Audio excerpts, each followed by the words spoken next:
Okay, lekker. Ons is aan. Hoorie, super dankie. Ek gaan dit nou weer sê, ek dink ek het al 3 keer gesê. Thanks vir die geleentheid. Ek dink dis vir ons 'n major voorreg. Ek het met WC vroeër in die jaar gepraat en sy woorde was jy moet met Jan Ryd praat. Dis hulle wat die ding doen. So super dankie. Ek het gaan vinnig net ek het vir chat gevra om vir my 'n opsomming gee. Sê hulle Jan Ryd de Beer is a prominent figure in South African digital marketing and investment landscape. Recognized as the CEO and co-founder of V8 Media and V8 Capital, his career is distinguished by forward-thinking approach to digital advertising and a commitment to scaling businesses to the top 1% of their markets. So dis wat hy sê. Baie super dankie en baie welkom en dankie dat ons hier kan wees in jou awesome studio. No, anytime, and don't believe everything that the internet tells you. But no, I mean that sounded quite impressive. I wonder if it is that impressive. Probably not, but I appreciate it nonetheless.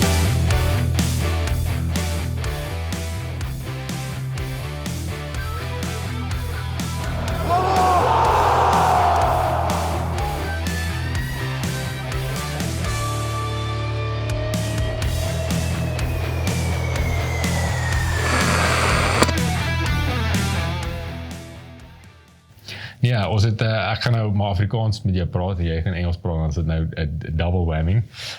Waar het alles begin vir jou? Obviously 2012 begin met V8 Media, nee. Ja, en ek gaan ook net maar Afrikaans praat. Dit is nie ek is natively Afrikaans, maar dit is net ek artikuleer myself bietjie beter in Engels as dit kom by besigheid spesifiek. So ek gaan Afrikaans praat for those that are listening or watching. Waar het alles begin? Is dit die vraag, right? Ja, ek dink ek het groot geword in Pietersburg, Polokwane, nou. A great plek, at least vir my perspektief was dat het great was op baie stadium, maar daar is ook ander perspektiewe vandag oor wat daar aangaan, maar platteland en groot geword, baie dankbaar, nederige ma, nederige agtergrond en ja, ek was op skool gewees in Pietersburg Hoërskool en ek was van die ouderdom van 8 jaar af was ek gehoek op rugby. Wou professioneel rugby speel, dis al wat ek wou doen, as iemand my vra wat wil jy doen, en so ek soos ek wou rugby speel. Jy like of jy kan tackle, fris. Ja, thanks man, ek het actually professioneel gespeel na skool, en ek was in Italië gewees vir 3 jaar daar gespeel, en 2 jaar in SWD, Arende en George, en daar het ek my vrou ontmoet, en ek het ook gepersonal train, ek was nog altyd baie lief vir health en fitness, en toe het ek begin personal train en ek het agtergekom, luister, ek het net soveel ure in die dag om regtig geld te maak en toe is ek maar op die internet en ek praat toe met Google en ek soos like, how to make money online, how do I do this? En dit sê toe, nee, jy moet 'n website hê en ek soos, okay, cool, betaal iemand R10,000 vir 'n website en die website was toe up and running met die idee om meal plans en programs en traininggoeders te verkoop, information en so voort. En ek het begin updates maak op die site, maar dit het my soveel gekos, want elke keer as ek 'n update wil maak, kos dit my R500 of whatever. Toe sê ek vir die ou hierso, kan ek jou betaal en dan leer jy my om die update self te maak. Dit was in 2011-12. En hy sê, cool, kom sit by my huis en dan charge ek jou once off fee en dan kan jy langs my sit en as jy goed wil maak, dan wys ek jou om changes te maak. So daai tyd was daar nog nie Loom video's en Google Docs en sulke goed nie. So ek het begin changes maak by myself, bietjie website geleer. En toe die website nou reg is, dus ek sê, okay, nou gaan ek geld print, en so 30 dae later het ek nog niks geld gemaak, en dus ek sê, okay, Google, how do I drive traffic online, want there's obviously a traffic issue, en toe gee Google vir my 'n paar opsies, en ek kies toe die maklikste een, wat sê Facebook ads, of Facebook page, en daar het my journey begin, het ek 'n Facebook page begin vir die company, en begin Facebook ads run in 2011. Ek dink ek is die eerste Suid-Afrikaner wat Facebook ads gerun het in die land. Ek kan nie dink dat iemand voor my ads gerun het nie. Ek claim dit nou al vir so 5 of 6, 7 jaar. Ek het nog nie iemand gekry wat my verkeerd bewys het nie. So ek claim dit maar totdat iemand my verkeerd bewys. Maar daar is seker iemand daar buite wat voor my ads gerun het. Hulle is net nie so vocal soos ek nie. Maar ja, 2011 het ek begin Facebook ads run en daar was my digital marketing journey, dis waar alles begin het. En daai besigheid was toe, na 2 jaar, toe word het oorgekoop deur iemand hier in Joburg. Ek het opgetrek en vir daai company begin werk as 'n marketing director, hulle die company absorb en ek het vir so 3-4 jaar daar gewerk. In 2018 toe ek weer uit media begin met die agentskap met die doel om ander besighede te help. Ek het gevoel op daai stadium dat ek, jy weet, 'n goeie paar jaar se ervaring het in terme van bemarking, online bemarking, en ek het baie besigheid geleer by die company wat my besigheid oorgekoop het, like letterlik baie besigheid oor retail, wholesale, online winkels, margins, GPs, spreadsheets, al daai goeders. En dis ek soos like ek is besot oor bemarking en besigheid, like hoe kan ek ander mense help? En dis waar die agency begin het, dit was 2018.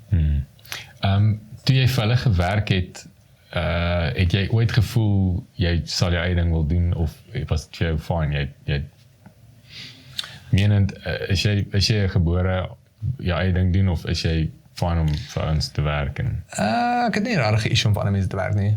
Ek dink baie mense is like ek sal nooit vir ander mense kan werk nie. Ek het nie 'n issue nie, solank kan mense my net met respek hanteer. En regverdig is met my. En ek dink by Chrome Supplements and Accessories is die company wat my besigheid oorgekoop het. Ek dink ek was vir half tweede, derde in command in die company van 60 mense en ek dink dis altyd die beste plek om te wees want jy het nie die stres van die ou wat bo is nie, jy hoef nie te stres oor die bills nie, maar jou salaris en die geld wat jy maak en die vryheid wat jy binne in die company het is amazing. So jy het baie voordele van 'n eienaar, maar jy het nie die stres van 'n eienaar. So ek dink posisie nommer 2, 3 en 4 is altyd die beste plek om te wees en ek dink Gary Vee back in the day always said like I'd rather be number 8 at Facebook than you know. En ek dink dis dieselfde vir my ook. Like ek is nie 'n issue om entrepreneurial te wees nie. Ek het nie 'n issue om vir iemand te werk nie. Vir my is dit alles relatief. Dit gaan net oor wat werk vir my persoonlikheid, waar ek is vandag as 'n persoon en jou persoonlikheid verander elke liewe jaar soos jy groter word en wyser word en ek dink solank net ek myself in 'n environment vind waar my persoonlikheid net 'n fit is vir wat ek doen. En ek dink ek love bemarking en ek love besigheid en ek love leer en ek love testing new things. So solank ek net in 'n environment is waar ek dit kan doen.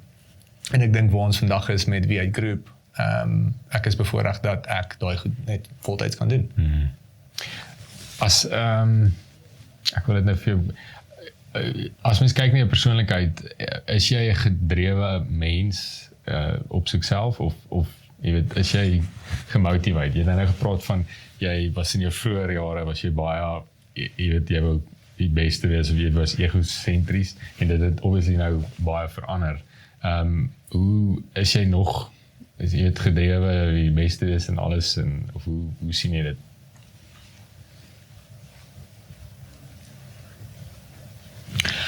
Ek dink elke jaar raak my ego minder betrokke in my besluite.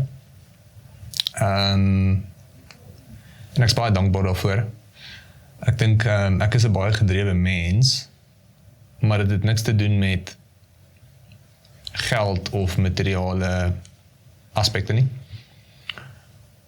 Die hoofrede hoekom ek dink ek is gedrewe is dat ek net my volle potensiaal bereik. En ek weet nie wat dit is nie. So ek bedoel, hoe weet jy wat jou volle potential is?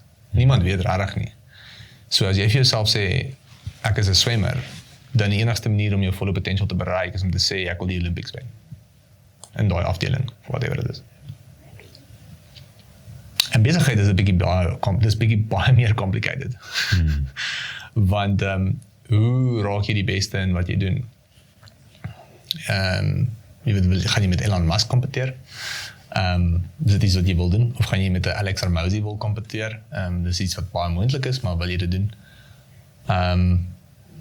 So ek dink ek wil net my volle potensiaal bereik, maar ek wil nooit my eie geluk sacrifice terwyl ek dit doen.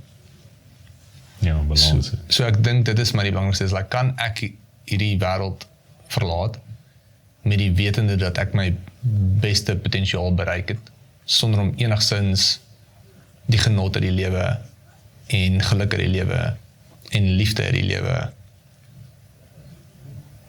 een kant toe te sit. Awesome.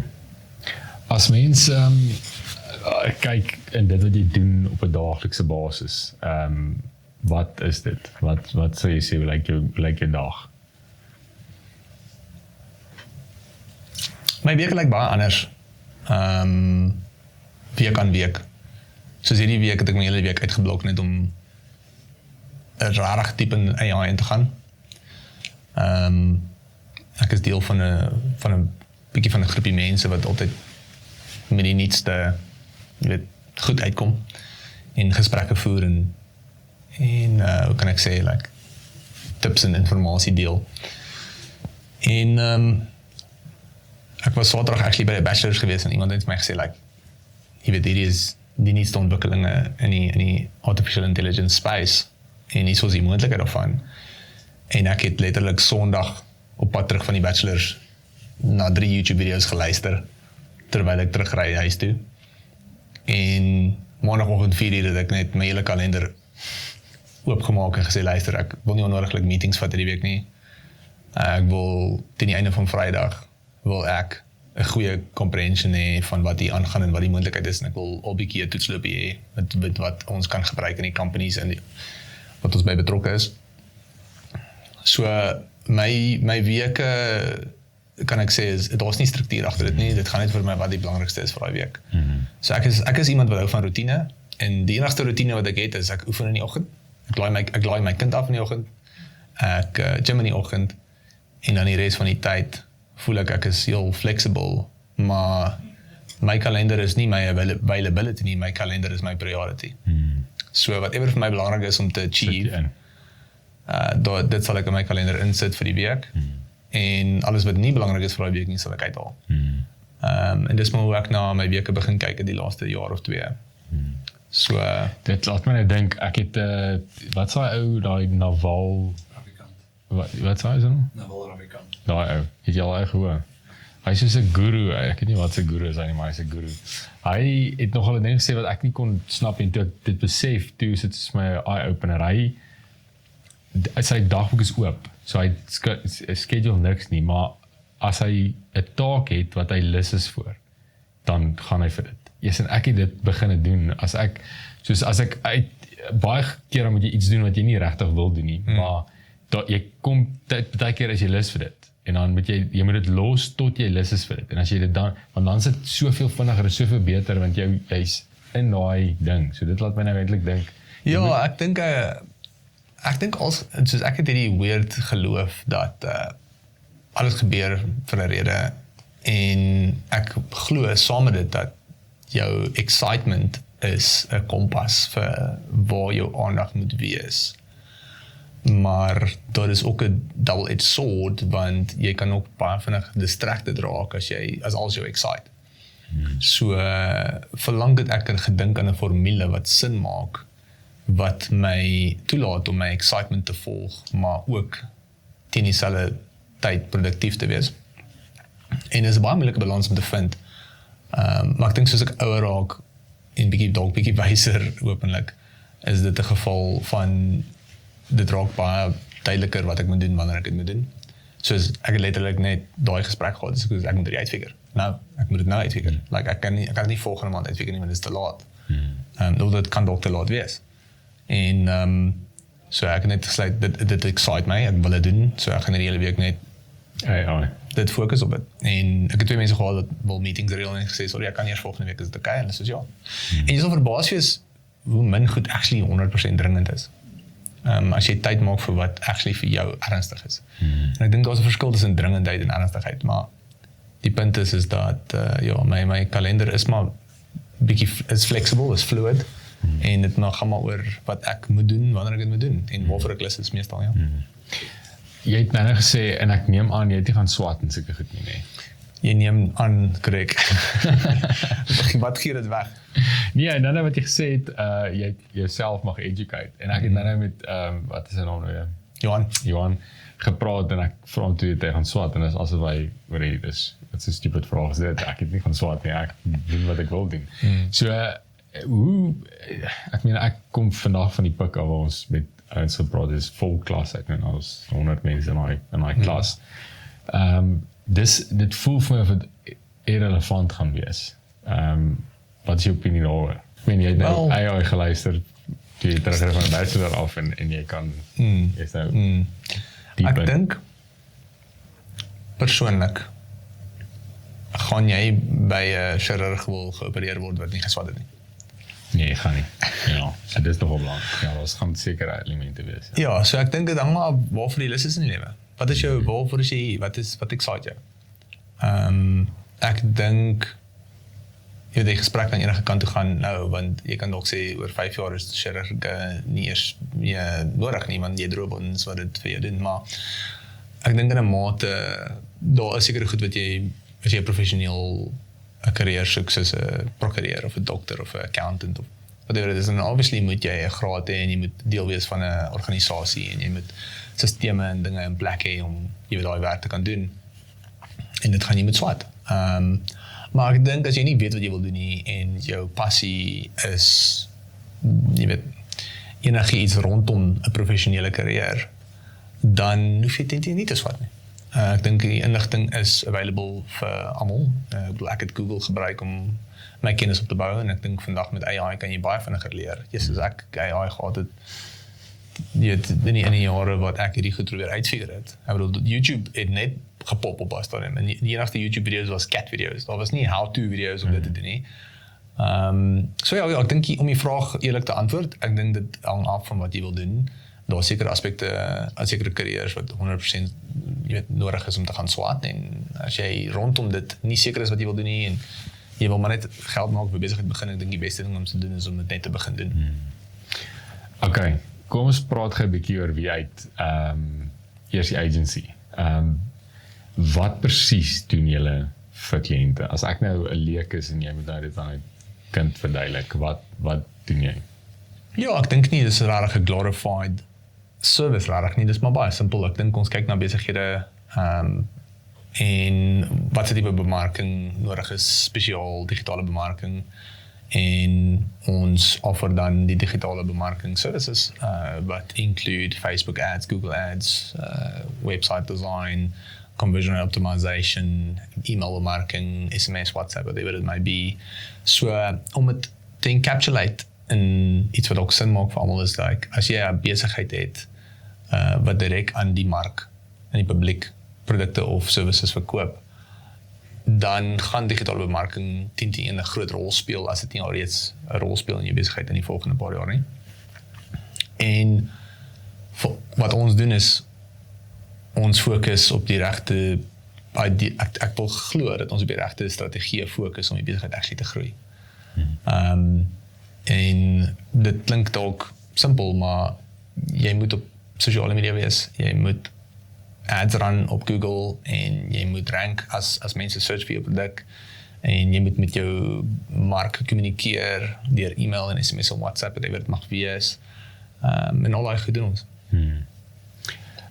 Ek wil jou 2 vrae vra. Die een is, jy het nou gesê, as jy 'n produk het, is dit obviously, soos, as ons nou vat vir WC as 'n voorbeeld, uit 'n fisiese produk wat hy nou verkoop aan mense, maar hoe werk, sê nou maar, services? Want dis die ander ding. Ek meen, as jy 'n professional service aan iemand leer, soos 'n accountant of wat ook al, hoe maak julle met hulle? So, ons hoof mandate is dat jy direk aan die publiek 'n produk of service moet verkoop. As jy produkte verkoop online en in winkels, dan val jy onder die product space spesifiek, of meestal online winkels. En as jy services verkoop, val jy onder meestal ons lead generation departement. So ons het ons e-commerce departement, of ons direct to consumer retail departement, wat e-com include, en dan het jy jou lead generation services. So meeste mense wat services verkoop, die proses is baie dieselfde, en dat jy iemand moet kry wat belangstel, hulle moet hulle naam, nommer en e-mail los iewers, iemand moet met hulle kontak maak en seker maak hulle is 'n fit vir die services wat jy wil verkoop, en dat hulle actually qualify, en dan moet jy hulle convince om jou geld te gee in exchange vir die service. So daai proses help ons mee as dit kom by service besighede, ja. As ek vir jou 'n voorbeeld kan gebruik wat ek dink dit in is, en jy kan my bietjie verduidelik werk het, as ek meen, ons almal ken daai outsurance ad wat hulle sê asof jy R400 teruggee as hulle nie die quote kan meet nie. Is dis obviously in julle game, dis wat hulle doen, nee. Ek probeer die vraag bietjie beter verstaan. Menend, as ek het met Wesley ook gepraat, hoe ek het verstaan het was, hy weet presies wat kos het om 'n kliënt te kry. Sê maar R400, dan kry jy 'n kliënt, en dan kry hy daai kliënt seker maar 2 of 3 keer. Toe neem ek aan, dis wat outsurers doen, want obviously dis nou die versekeringsbedryf, maar hulle moet 'n kliënt kry, so hulle kry dit deur sê nou maar daai lok, jy weet daai Ja, jou sekere hoeveelheid geld as hulle nie die quote kan bied nie en die rede hoekom hulle daai geld of daai nommer kies is omdat hulle weet daai nommer is 10 teen minder as dit hulle kos om actually jou kliënt te sign. En al wat dit is jou cost per acquisition wat jy uitgefigure het. En ek dink dit is 100% presies wat ons doen. Ons kyk na besigheid en sê luister, wat is jou profit margins? Okay, great. En hoeveel verkope het jy? Hoeveel nuwe kliënte het jy? Hoeveel nuwe customers het jy? Okay, great. Met jou revenue, met die nuwe customers wat jy het, met die geld wat jy spandeer op bemarking, dan is hierdie jou cost of acquisition is X. En solank jy daai kan behou en profitable wees, dan kan jy aanhou groei. Met ander woorde, as jy kliënte teen hypothetically R200 kan acquire en jy weet jy maak R200 profit op elke kliënt wat jy vir R200 acquire, dan raak die sky die limit. But now is it the question from how do we keep acquiring customers at the same rate? And that's exactly what we do. I think it's a matter of understanding your customer acquisition, the metrics. I call it the unit economics of the business. That's really that's all it is. And the better you understand that, the better you will become at understanding whether marketing is actually profitable or not. And I think that's the biggest issue with most business owners is that when they do marketing, they boost posts on social media, or they work with someone who basically just do the basics, and there's nothing wrong with that. But you don't have clarity on what's actually happening with the money. You don't have clarity on how that money that you're spending, how it's actually affecting the business. And when you get clear on your numbers, you have a clearer identification, a clearer idea of exactly what you need to do next as well. So jy het net baie meer duidelikheid oor wat jy kan bekostig, wat jy nie kan bekostig nie. En met daai duidelikheid kan jy besluit of 'n strategie werk of nie. En ek dink dis maar waarop dit neerkom. Daai nommers is so belangrik en dit is waarmee ons help. Ons help besigheidseienaars om hulle eie nommers beter te verstaan. En dan gebruik ons daai nommers om seker te maak dat die bemarking actually profitable is. En julle doen al die aspekte, nee. Julle sê net maar want die social media, ek meen die fisiese shoot van die produk sê nou maar. Julle doen dit ook of doen julle net die ad dan? Ja, ons offer it as a service. Yeah. So ons services include Facebook ads, Google ads, email, website design, conversion optimization, and if a client doesn't have the ability to shoot their own content, then yes, we can do that for you too. Yeah. So we come up with the ad creation. As jy ads wil run, moet jy iets vir mense wys. So die vraag is, what are you going to show them? And if you don't have the ability or the resources to create something to show the customers, then we can help you do it, yeah. Awesome. Wat was die beste in die agency, ons gaan nou gaan 'n bietjie, maar wat was eintlik vir die mees suksesvolste storie van iemand wat julle gekry het en gedoen het? I think there's a lot, and I mean there's on our website you'll probably see a lot of testimonials and reviews. And all those businesses are real businesses that we've grown. And so I think I'll obviously want to list some of them that's on there. But I mean, VSF from Fit Foods is on there. He's been a client with us since 2021, 2022. There are many, many other success stories. I can't think of the biggest one, but I think the biggest one or the biggest two might actually just be our own brands. And the reason people would say, well, how did your own brands grow so quickly is because you give it more love and attention. And it's really not that. It's just that we have more control. I don't have someone else telling me, oh, but I can't run that creative. It's not going to look nice. Or no, this is not really how we speak to our customers. Or no, you know what? I thought about it and I don't think it's going to work for our margins. So I've got nobody resisting my ideas except myself and the team. So the reason I think those businesses have been able to grow so quickly is purely because we have the full freedom of reign to do whatever that we want to do and make mistakes the way we want to make them. And I think the quicker you can make mistakes, the quicker you can learn about what's working, and the quicker you can find out what's working, the quicker you can grow. So if people wanted to question why those businesses have grown so quickly, it's not that we give them a ton more love and attention. It's just that we have a lot more freedom to do what the hell we want to do. But aside from that is I think we also have full control over the product as well as the actual marketing service. So those two businesses I think that we've invested in or technically co-founded in 2023. The one business has grown from 0 to 84 million in 24 months, and the other one has grown from 0 to 200 million in 24 months. And I think both those businesses are a testament that it is possible. It's not easy, but it's very possible. And I think hopefully it's also a testament to our competency, even though we're not perfect at all by any means. But the clients that we've grown, I think VSC is a great example. We've worked with a lot of brands. I think we've worked with over 400 or 500 companies now, if not more. I think close to 600 actually. So yeah, there's a lot of them. I'm not operationally involved in the agency anymore, so I can't give you any of the recent success stories because I'm just not in that space. I'm purely just running the investments that we make and making sure those companies are doing what they're supposed to be doing.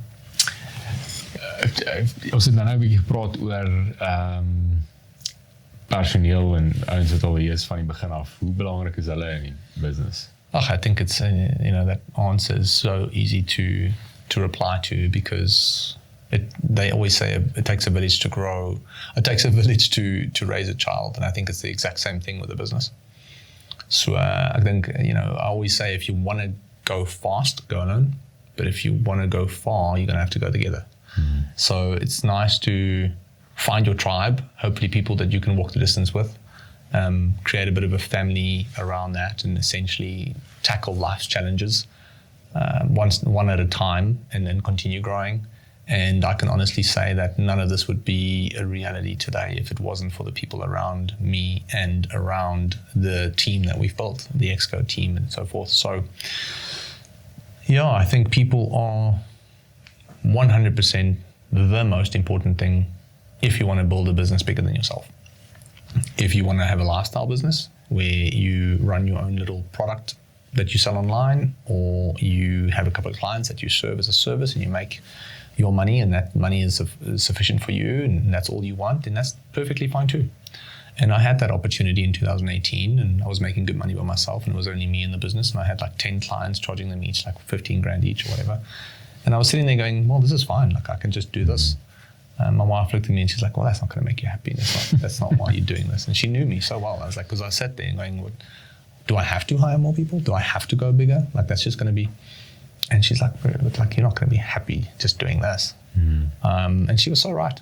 She was so right because for me it is really just building something bigger than myself. I don't know why. Maybe I haven't done enough introspection to really know what is the cause of that. But I think one thing rugby has taught me is that it takes a team to achieve something really amazing. And what is beautiful about a team is that the journey becomes so much more fulfilling. So the little bit of introspection that I have done, I think it's a matter of wanting the journey to be as fulfilling as possible, more than wanting as much out of the journey financially. So when you put fulfillment at the forefront, financially you get compensated regardless actually. And then when you look at fulfillment, you go, what is going to make this journey most fulfilling? The answer is always going to come back to the people, the people that makes it fulfilling, and the challenges that you overcome as a group. And if you look at a rugby team, you've got 15 players, and 14 players can have their worst match ever, and one guy can intercept in the last minute and win the game for everyone involved. And that's happened to us. The reason I know. But then the flip side is also true. Everybody can play their best match ever, and then one person can knock the ball in front of the try line and lose the match for everyone. And I think that in itself speaks to just the camaraderie of building something together. Because when you do knock the ball and the whole team loses, it's almost like, we tried our best, but it's okay, but this is not the end.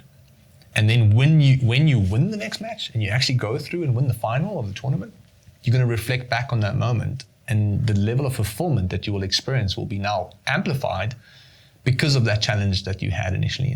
Think about, was it South Africa who lost against Japan in the Rugby World Cup, and then we went on, when did we, I think it was 2019 when we lost against New Zealand in the pool match, and then we won the World Cup. Now, I'll take that as an example, right? That winning the World Cup when everybody was against you and you lost your first match against New Zealand, you got written off, and then that whole team pulls together and they won the World Cup. I can tell you now that of all the World Cups that Siya Kolisi might have won, that was the one that he's always going to remember, because that was the one where everybody was against the team and probably never thought it was going to happen. And the first match they lost against New Zealand was a testament that they didn't have what it takes to win the World Cup. And then they actually go and win it. And I'm getting goosebumps just thinking about it. And I think that is really what makes the journey so fulfilling, is that the challenges kind of like have to be there. And that's okay. And I think when you get okay with the challenges, but you know that you've got good people around you who's got your back and you do the same for them, life becomes very rewarding. However, there are many nuances. People need to get fairly compensated for what they do. People's lives change and they have other responsibilities. They get married, they get pregnant, something happens in their life and they require a lot more finances than they expected they need. And I want to believe that nobody's road remains parallel forever. However, I want to see V8 as a vehicle that can help people get better. So I'm not romantic to every single person staying for the journey, as much as that would make me very happy if they did. However, I am fully aware that the roads branch off sometimes. And if we could have contributed to the growth that has allowed you to branch off into something better and bigger for yourself, then I feel like we've done what we needed to do. So I always say V8 is a place of growth. Growth for clients, growth for us, growth for yourself, growth mentally, spiritually, call it what you want. Somehow, when you enter this company, you will grow. And I believe that with my whole heart. And I think that is the culture and the kind of ethos that we've created. Ek dink as jy wil apply, dan moet hy daai speech daar sit jy na toe wil kom.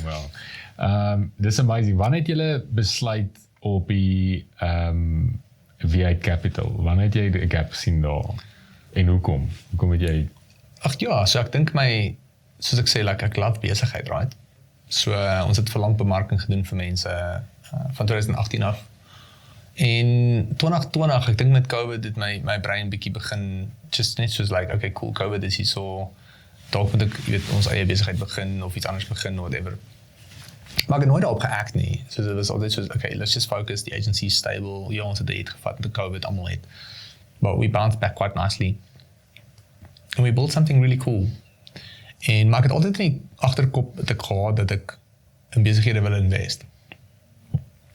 Soos ek het Shark Tank gekyk en ek het die Suid-Afrikaanse version gekyk met Marnus en ek het van een van Marnus ontmoet en ons is, ons chat so nou en dan op WhatsApp nou, ons het lang laat chat maar dit was my moeite cool om te kan na besigheid te kan kyk en te kan die potensiaal te kan sien. En ek is net besot met besigheid. So in 2022 het ons actually met iemand anders 'n company begin. Ons het geld ingesit, ons het die bemarking gedoen en uit die produk gesource en geseker maak margins is reg en packaging is reg en alles. En dit het nie uitgewerk soos ek wou gehad het, dit moes nie. Baie lesse geleer.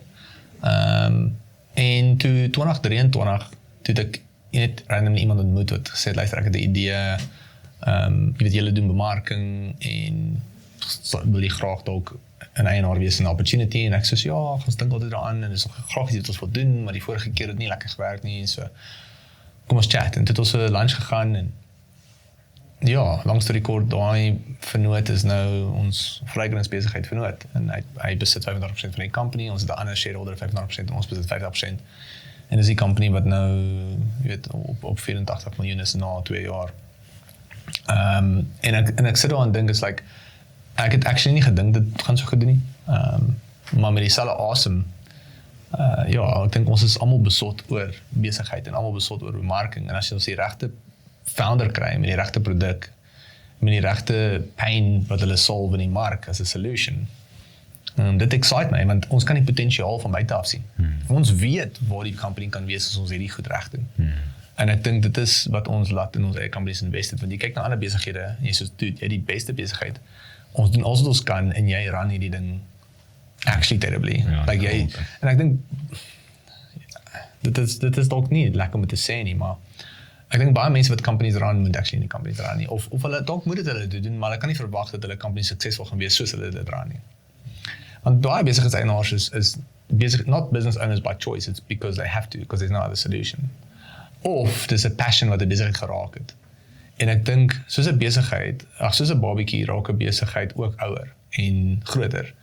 En dis asof die ouer nooit adapt nie. Die ouer treat die tiener nog steeds soos 'n barbecue. En ek dink baie besigheidseienaars is nie selfbewus van die feit dat die besigheid groei en dat die besigheid ander needs nodig het nie. En hulle hanteer die tieners soos 'n baba en daarom bly daar frustrasie in die besigheid en die besigheid groei nie waantoe dit moet groei nie. En ek dink een ding wat ek glo ek is mee gebless is ek dink dalk arrogant om dit te sê, maar I want to believe that I'm quite self-aware. And I never want to be the reason my business is not growing. En ek wens dat meer besigheidseienaars daai mentaliteit gehad het vir hulle self. In plaas van dat dit 'n egoïstiese ding is wat dis ook in doen en dis ook in wil doen en dis meer soos like, am I the problem? En ek dink hoe meer ons mense gehelp het met bemarking en hoe meer hulle besighede gegroei het en dan stagneer as gevolg van ander redes, hoe meer dit my frustreer, want ek is soos like, dude, jy het soveel potensiaal. Ek onthou die een company spesifiek, ons het hulle gevat van 100,000 na R500,000 'n maand en toe kanselleer hulle en ek is like, why the hell are you cancelling? This is like, within 3 months, you've 5x'd your business. En hy sê, ja, ons hardloop achteruit met ons margins. En toe is ek sê, geez, like, jy weet, dis keer dat jy nie weet wat jou margins is nie.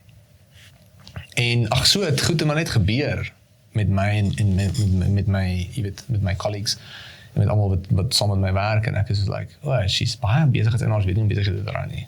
Dit sal nice wees om actually ons eie besigheid te hê en sien hoe ons dit kan outside of the agency. En ek dink dis waar die passie begin het daarvoor en toe in 2023 het ons 2 geleenthede gekry en al 2 gevat en al 2 lekker uitgewerk sover. En dan is also 1 of 2 ander geleenthede wat ons laas jaar ook in gekoop het. Ja, en ons is dankbaar vir daai geleenthede en ek dink daai besighede groei nou nie noodwendig in dieselfde pas nie, maar ook baie goeie opportunity om iets solids te kan wees 'n paar jaar van af. It's amazing. Ek het nou sosiale media deesdae is ek gesien, is baie hier's 5 besighede wat jy nou sal begin. As ek nou randomly moet vra, as jy nou moet raad gee vir iemand, wat sal jy nou doen? As jy nou I like service businesses. Ek hou van service besighede want dit kos nie baie geld om te begin nie. Soos ek het R20,000 gehad toe ek weer media begin het, right? So as jy moet nou produkte inbring van China af, dan gaan jy minimum order quantities moet bestel. Dit gaan jou, kom ons sê R50,000 kos om iets behoorliks in te bring en genoeg kwantiteit in te bring. En dan moet jy nog die bemarking doen daarvoor en jy gaan nog R10,000 moet bespandeer op bemarking en dan so as jy voor jy kyk het jy R200 spandeer en jy weet nie of jy 'n solid besigheid het nie. Service besighede aan die ander kant het net jou skills nodig. So in plaas van dat jy jou stok toe koop van China af, is jou stok wat jy verkoop jou eie tyd. En die stok wat jy verkoop is jou eie skills. So toe ek die company begin het ek 5, 6, 7 jaar se skills. En ek het baie vinnig kliënte gekry en ek kon hulle happy hou want ek het die skills gehad om te doen. Maar dit het my R0 gekos om die company te run. So my eerste R60,000 was R60,000 per feit technically. Ek het van die huis af gewerk, whatnot. So service besighede is great. En ek 10 sal gravitate back to starting a service business en dit sal 10 in die AI space wees, dit sal 10 in AI service wees vir besighede. Ek sal sê that is probably where the biggest opportunity is right now. Ja, dis oral. Almal praat daarvan. Dit is nou op almal se lippe. Grootste fout wat jy al gemaak het? Ek gaan 'n bietjie dink daaroor. Soos as ek nie immediately respond nie, dis nie dat ek altyd die vraag nie verstaan nie, dis net ek wil dink so dat seker maak ek gee die beste antwoord. Ek dink nie ek het enigstens, dit gaan arrogant klink, maar ek dink al die foute wat ek gemaak het, moes ek gemaak het. So ek sal nie sê ek het rarig, daar's 'n moeëse fout wat ek gemaak het nie. Ek het my onderhoor se bakkie afskryf op die ouderdom van 16. So dit was 'n foutjie. Dit was 'n foutjie, objektief 'n foutjie. Maar as dit nie vir daai situasie was nie, sou ek nie op daai ouderdom meer verantwoordelik geraak het nie. So ek sou nie op 18 so verantwoordelik gewees het. Ja, en 19 so verantwoordelik gewees het as dit nie vir daai. En dit bring jy terug na jou belief oor dinge gebeur vir 'n rede. Alles gebeur vir 'n rede, jy gaan nie altyd geniet in die oomblik nie. Jy gaan soos like, dis nie iets wat jy vir jou ma kan sê op die ouderdom van 16 nie. Soos like, ek het my onderhoor se bakkie afgeskryf, maar dan stres, alles gebeur vir 'n rede. Ja. So, weet jy nie. Maar ek dink in 'n mate alles wat met jou gebeur is 100% 'n blank canvas. En dis die energie wat jy daarin indruk wat bepaal of dit positiewe of negatiewe meaning in jou life gaan hê. Met ander woorde, en dit is nie iets wat ek baie oor praat nie, maar ek is baie gemaklik om oor te praat, maar ek het in 2021 my 1-jarige seentjie verloor. Hy het verdrink in ons swembad, die swembad was soos vir 10-15 minute oop, en die nanny wat na hom moes kyk was op haar foon, en sy was too distracted, en hy het toe swembad toe gaan, van die swembad gelaf, en hy is toe oorlede 'n week later in die ICU, maar dit was my weird, dis die beste slegte ding wat my kon gebeur. Iemand het my gesê, like, oh, dit is so terrible, dis die slegste ding wat iemand kon gebeur, en ek sê net soos, like, weet jy, ja, dis objektief terrible, en ek gaan hom verskriklik mis, maar hoekom moet dit die slegste ding wees wat my gebeur het? Hoekom kan ek dit nie die beste ding maak wat my gebeur het nie? En vandag sal ek nie wees wie ek is, as 'n vernoot, as 'n pa, as 'n man, as 'n husband, as 'n partner vir mense in die company, whatever. Ek dink ek sal wees wie ek is as dit nie vir daai situasie was nie. En ek is elke dag dankbaar dat dit gebeur het. Dit beteken nie dat ek hom nie mis nie. Obviously, dit is verskriklik, maar jy kan alles positief sien, en alles kan jou positief effek, as jy glo dat dit so kan doen. En ek dink met daai perspektief is dit vir my baie simpel, as iets gebeur in die company, as alles vir 'n rede gebeur, wat gaan die rede vir hierdie wees? En dit kan jou ook nou laat alles oordink, want nou gaan jy sit, wat is die rede, wat is die rede, wat is die rede, wat is die rede, en die ding is, vergeet van die rede. Jy besluit die rede. Jy besluit, hierdie het vir 'n rede gebeur, ek weet nie wat dit is nie, maar ek weet vir 'n feit dit het. En ek is seker oor 'n jaar gaan ek dit beter verstaan. En van hier af, binne 'n paar weke somme, nie eers 'n jaar nie, 'n paar weke, dalk 'n maand of 2, dan kom jy agter, oh shit, that was actually the best thing that ever happened to me.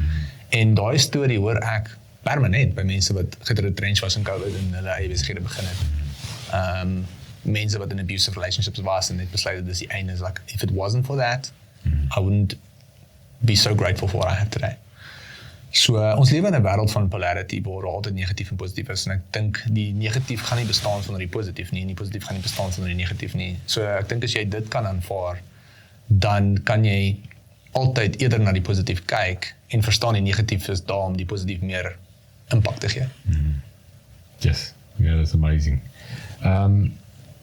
Jy het obviously baie besighede gesien in jou loopbaan. Wat is die most common trait wat 'n besigheid suksesvol maak? Jy het nou gesê, baie keer moet 'n CEO uitklim, wegstaan. Maar wat is dit wat die sukses maak? En ek dink in dieselfde asem wat jy vra, hoe baie speel luck 'n rol? Right timing, right produk, right wat ook al. Ek sal sê objektief. Profit margins, product market fit, total addressable market, and great marketing. Those are the 4 things that makes a business work really well. Okay, say star. So, profit margins. Okay. Jou produk moet profit binne in die produk hê. En daai margins moet gesond wees. Gesond? As jy 'n produk verkoop aan die mark, ons vat nou hierdie as 'n example, dan sal ek sê, as jy aanlyn ernstig wil groei, het jy minimum 50% gross profit margin nodig. Nou, gross profit margin is die hoeveelheid profit wat oorbly nadat jy die produk aan iemand verkoop het. Kan nie 100% wees nie, want dan verkoop jy iets vir R0. So jy kan ook infoprodukte verkoop, maar die infoprodukte het jy ook tyd gevat om te maak. So almal sê altyd, my gross profit margin is 200%. So nee, dis jou markup. Dit is die hoeveelheid geld wat jy bo op die prys sit. Maar jou gross profit margin is essentially wat oorbly as jy die produk klaar verkoop het. En ek dink daai moet omtrent 50% wees. Ideally meer. En ek dink companies wat tussen 40-50% of meer het, kan bekostig om kliënte aanlyn, customers aanlyn te acquire, te verwerf. Maar dis wat dit kos, dit kos geld, dis nie meer goedkoop om mense aanlyn te kry om jou produk te koop nie. So dis hoekom wins margins so obviously so belangrik is. Okay, dis nommer 1. Nommer 2 is, jy moet product market fit hê. Met ander woorde, mense moet actually die produk soek. Dit moet 'n produk wees wat actually 'n pain of 'n problem solve of iets meer convenient maak. You have to solve something in the market. Or you have to make, and people say like, my product solve nou iets nie, maar dit laat mense goed voel, maar dis ook iets wat hulle solve. Dit solve oor hoe mense oor hulle self voel en oor hulle self dink. So, jy het wins margins nodig, jy het rarig goeie margins nodig, nommer 1. Nommer 2 is mense moet die produk actually soek, en dis 'n produk wat rarig waarde aan die mark. Nommer 3 is jou total addressable market. Met ander woorde, hoeveel mense is daar in die mark wat rarig die produk soek? Baie keer het jy 'n great produk, maar daar is net soveel mense. So ek dink daai 3 goed is rarig die belangrikste, en dan kom bemarking in. So if you've got healthy margins, you've got a great product that people love and people want, and you've got a big total addressable market. With the right marketing, that's step number 4, you're going to build a great business. However, there is the one last thing that will make or break all 4 of these things, as a terrible business owner. So as jy 'n terrible business owner is, dan gaan daai 4 goed glad nie sin maak nie. So, en ek sê dit laaste, want dit is gewoonlik die meeste impactvol. Ek kan nie daarmee begin nie. Maar ek sal sê, that is the most important. It's like, are you actually a good business owner? And I always talk about business maturity. People go, like, this is my 3rd business. I've been running businesses for 10 years. Business maturity has got nothing to do with how long you've been running a business for. It's got nothing to do with how many companies you've run. Business maturity has got to do with how much growth have you had as a business owner, and how much growth has the business actually experienced. Business maturity is directly correlated to the amount of growth that you've experienced, not for how long you've done it or how many times you've tried to do it. So yes, you get a little bit wiser every time you try, but you can be wise, but not always very mature. Business maturity has got to do with growth. And the reason I say that is because when you grow, you get challenged. And when you get challenged, you become more mature as well. And I think if you are a business owner sitting out there, it's like, you have to ask yourself, how mature are you as a business owner? En ek dink dan op die einde van die dag, jy kan amper Afrikaans kan jy amper translate, is like, ervaring het rarig vir my, die beste manier om ervaring te kry is om te groei. Op die einde van die dag, en this is my opinion, is like, I've chat met soveel mense, I've done it so many times, I've got 6 businesses, like, that doesn't make you a good business owner. In fact, if you've got 6 businesses and you're running it all yourself, you're probably a terrible business owner, you know what I'm saying? Because none of them are probably doing well, because your attention is all over the show. Maar ja, the bottom line is, that is the 5 things. Ek dink, Marnus het een keer gesê, I'll rather have 1 massive business than 10 mediocre businesses. So dit is maar daai growth. Yeah, again, everything is relative, right? Gary Vee is going to tell you to do 100 things and go for it and see what sticks. And, he's got, I refer to Gary Vee because he was quite influential in my younger years. Maar one thing I've learned from Gary Vee is everything is relative. There is not one thing that works for everyone. So imagine you adapt Marnus' perspective, and it's true. Like, I would rather have one big business than many other businesses because all of them are eating away at your time and your energy, and 100% true. But then there is someone who's got 5 businesses, who's got the right team structure to run those businesses, who don't have to micromanage people running those businesses. There's Elon Musk, for example, who's got multiple companies, and he obviously works really hard, and sometimes to the point where he probably hates his life. But I think if you've got the right people and the right systems and the right perspective, then you can have multiple companies and still be happy and still be fulfilled. It all depends on the individual, because maybe one company is not enough to stimulate your ADHD. Maybe you're just always looking for things that excite you. And I believe you can be successful, but there's always a trade-off. So it's not if or this or that. It's nie moet ons hierdie doen of moet ons daai doen. Dit is, wat is die trade-off van elke keuse? En is jou persoonlikheid en die resources wat jy het en die kapitaal wat jy het en die hoeveelheid mental energie wat jy het, is dit appropriate vir wat jy nou probeer doen? So, as jy nou met my gesê, Jan, ek wil 5 companies begin, dan sê ek soos, go for it, maar het jy die emotional bandwidth om al 5 te manage? Het jy die regte span en die regte team om alles te manage? Het jy die cashflow om al te manage? Het jy die regte systeme in plek om al te manage? Of daai companies te besit? En as jy het my gesê, tik, yes, dan sê ek so, go for it. Maar as jy het my gesê het, nee, dan sê ek, don't do it. En as jy het my gesê, okay, Jandro, I've got all these resources, and it's actually not enough. Should I put it into 1 business or 5? I say put it into 1 business, because it's not enough for 5. So, I think, I'm at no point at the wealth level of these people that probably, are giving these levels of advice, but from my point of view, everything is relative, and that's the one thing I've learned, is that it all depends on you, your schedule, your personality, your resources, and everything else that goes with it. Man, amazing. Ek dink ons het baie geleer. Ek sal definitief weer met luister. Maar jy thanks baie vir jou tyd en baie sterkte. Ek dink jy het 'n amazing besigheid en ek dink jy het amazing